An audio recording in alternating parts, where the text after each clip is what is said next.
Hi friends, Kedarnath temple నుంచి Rameswaram temple వరకు ఒకే సరళ రేఖపై 7 టెంపుల్స్ ఉన్నాయి. 4000 సంవత్సరాల పురాతనమైన టెంపుల్స్. ఇప్పటికి మనకి ఎలాంటి సైన్స్ టెక్నాలజీ లేని రోజుల్లోనే మన దేశం యొక్క ప్రాచీనమైన ఖగోళ శాస్త్రము ఎంత అభివృద్ధి చెందిందో చూడండి. అది కూడా 79 డిగ్రీల సరళ రేఖపై 7 టెంపుల్స్ ఖచ్చితమైన విధంగా కట్టబడ్డాయి. ఆ సరళమైన రేఖనే శివకక్ష రేఖ అని కూడా అంటారు. ఆ 7 శివక్షేత్రాల మొదటి క్షేత్రము కేదార్నాథ్ టెంపుల్, రెండో క్షేత్రము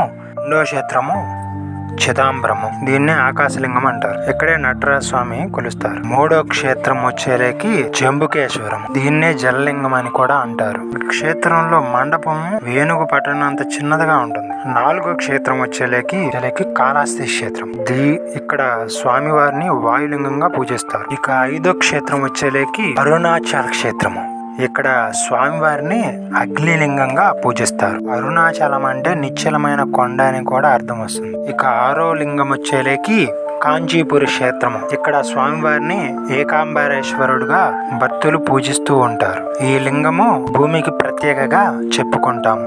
ఇక 7వ శివాలయం వచ్చేలేకి రామేశ్వర దేవాలయం, ఇక్కడ స్వామిని రామలింగేశ్వర స్వామిగా పూజిస్తారు. ఈ క్షేత్రాలు పూర్వీకుల మేధాశక్తికి చిహ్నంగా చెప్పుకుంటాం.